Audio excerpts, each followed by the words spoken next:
speakers in the quiet evening. Tall pines are closing in. The string lights are interweaving. It ain't much, it's just simple living. Everything we have is quite enough for me. As long as Good morning mga kaalpas, Nandito tayo ngayon sa Caliraya Surf Camp dito sa Cavinti, Laguna. So magstay kami ni Mrs. dito for 5 days dahil meron siyang work dito.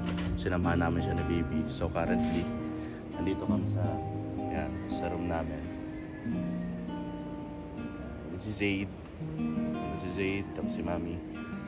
Tapos magluluto nga pala ako this morning for the breakfast. Kagabi nagluto na ako ng adobo at inulam namin ni Mrs. For this morning lulutuin natin yung sausage and omelette. So let's go.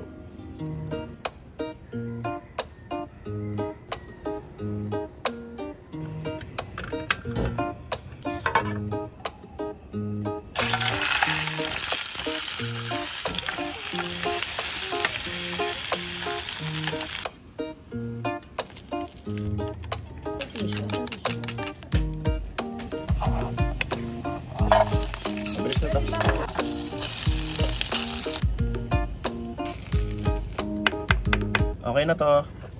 Nice.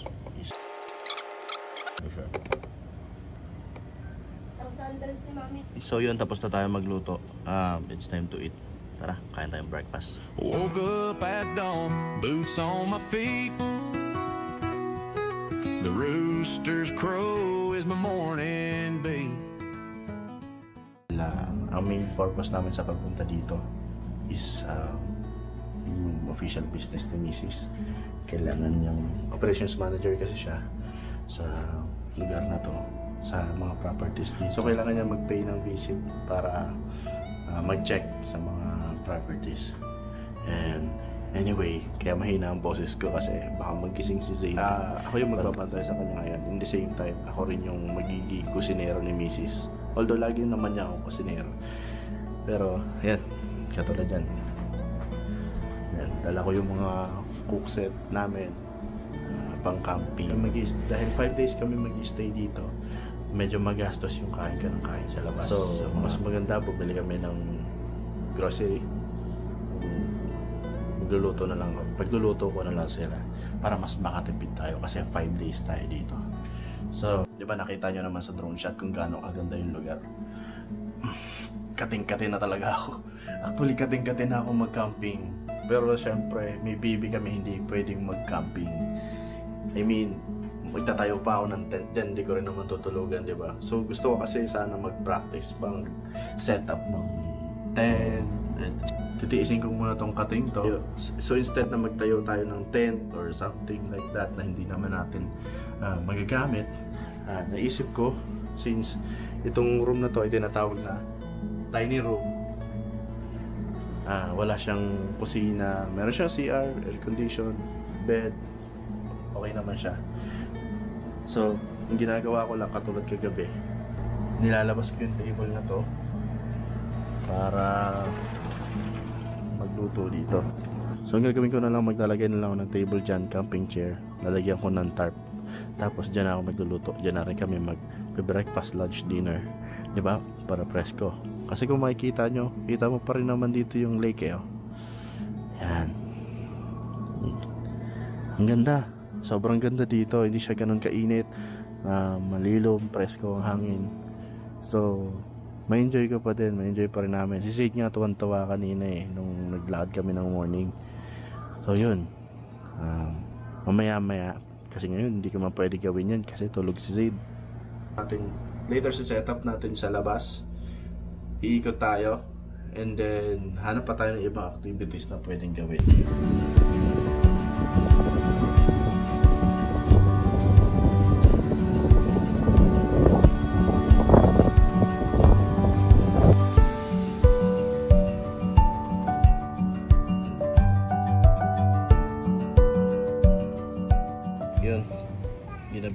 setup na yan. Yan lang yung ginawa ko, ginabi ako.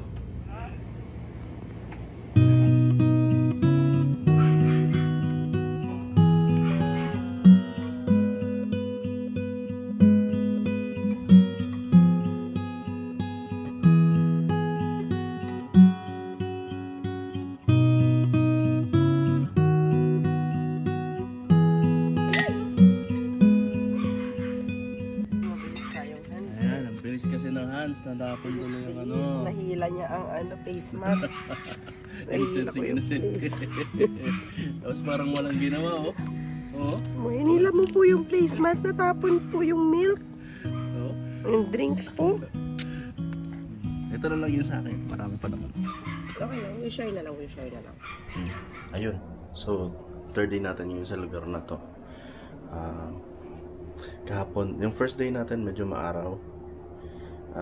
Pero syempre nag-a-adjust pa tayo sa lugar, nag-aayos-ayos pa tayo dito. And the second day, katulad ng hiniling ko, sabi ko sana umulan nga. So hindi tayo nakapag-spend ng time outdoors. Tapos ngayon third day, medyo maliwanag-liwanag na. Hindi pa, medyo makulimlim, pero hindi pa ganun ka lumalabas si haring-araw. Pero at least, kahit pa paano, may liwanag na, hindi na masyado umuulan, hindi na umaambon. So, what we will do is, I think, hintayin na natin na magising si Zaid, and then lilibutin natin yung lugar para makita nyo din kung anong meron, anong special dito sa lugar na to, sa Caliraya Surf Camp, no? So, wait lang natin magising. So yun, gising na si Zaid. Aray ko. Kuha lang tayo ng sombrero. Kasi medyo ano pa rin yung panahon eh. Makulimlim pa din. So, lilibot tayo ngayon sa lugar. Lilibot namin kayo na Zaid na kakagising lang kasi. Diba nantayin natin siya magising. So, hindi siya kusang nagising. Nagising siya gawa nung nagpupot-pot na pandesal na manong magpapandesal.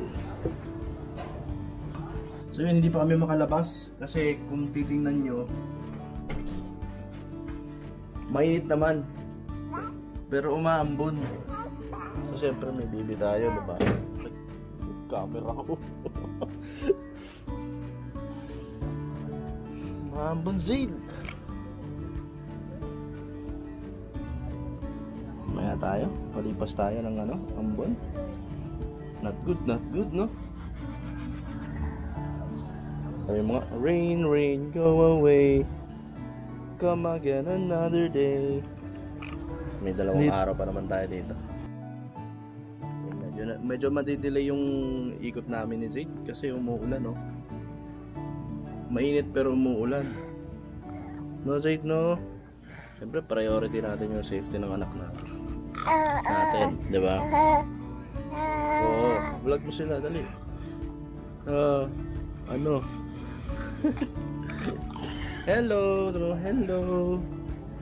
Hi, my name is Zaid. So, maulan pa rin talaga. Negative. So, for the meantime, mag-stay muna kami ni Zaid dito sa loob.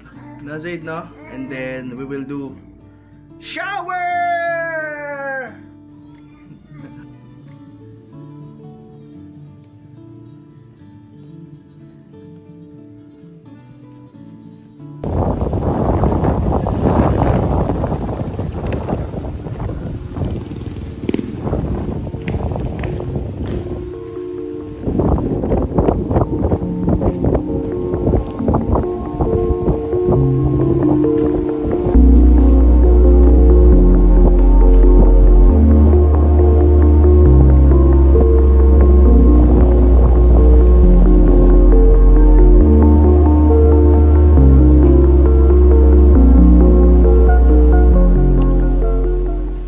Attempt na naman namin ni Zaid na umikot pero unpredictable talaga weather dito.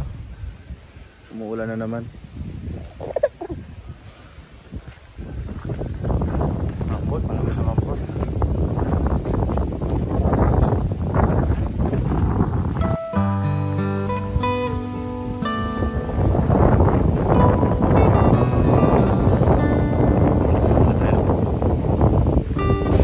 Sumilong muna kami ni Zaid. Lumakas na naman yung ulan. Every time na mag-a-attempt kami lumabas para libutin yung lugar, lumalakas yung ulan. So dito kami, sumilong muna kami sa bahay cafe. Say hi mo na. Say hi! Okay lang yan. Ulan lang yan. Palipas lang tayo. Hindi na...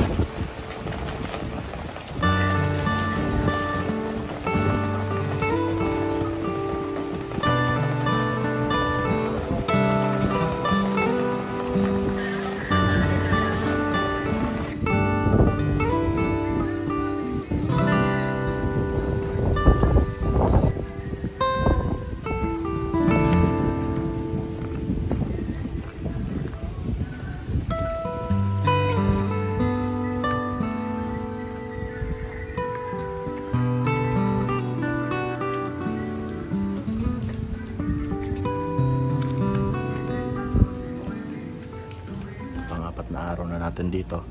Kasalukuyan natutulog sa Zaid. Ayan.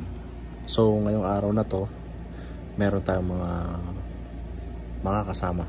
May mga sumunod dito na mga kasama natin sa bahay.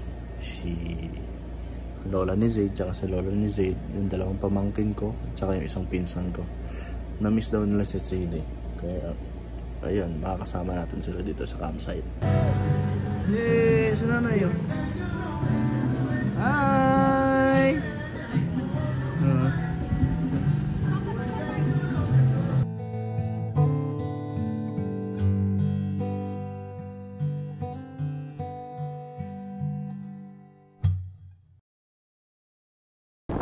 Grabe!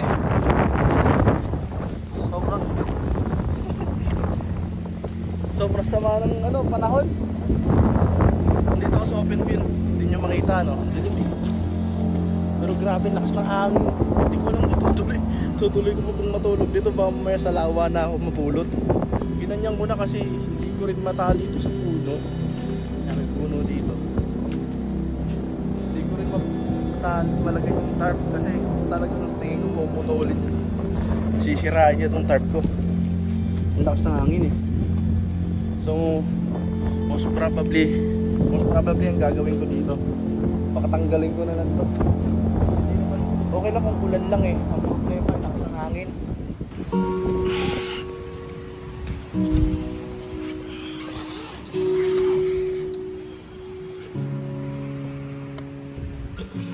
Good morning guys. Dito tayo na uwi sa tabi ng room namin dyan. Andyan yung parents ko, tsaka pamangkin ko, 2 kwarto kami. So kami ni Mrs. dito kami natulog sa tent, since gusto ko talaga may experience na mag-camp dito sa Leraya Surf Camp. The problem is grabe ang panahon, lakas ng hangin. Yung mga kagabi nag-attempt ako na mag-camp doon sa tabi ng lawa. Hindi talaga kaya. Lakas talaga nung hangin.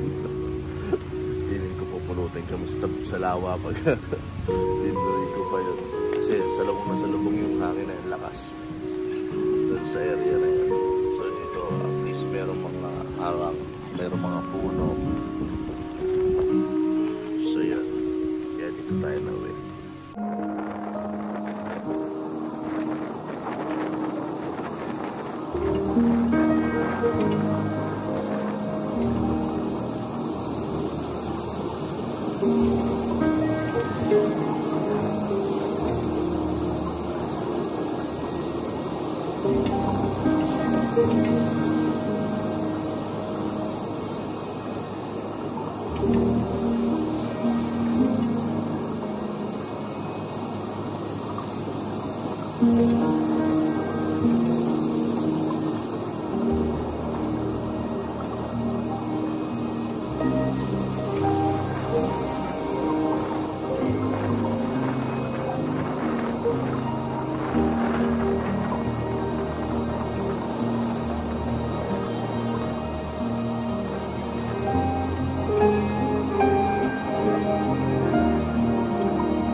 Yan mga kalpas, last day na namin dito sa Caliraya Surf Camp sa Cavite, Laguna. Magti-tear down na ako ng tent. Nakauwi na rin yung mga parents ko, pati mga pamangkin ko nakauwi na. At least binigyan kami ng kahit maiksing oras na maaraw. Tapos katulad ngayon, iba na ulit yung timpla ng panahon. At least binigyan kami ng panahon na maaraw, di ba? So, yun. Nag-tear down na lang ako ng tents, and then mamayang 5 pauwi na rin kami ni Mrs. sa Cavite.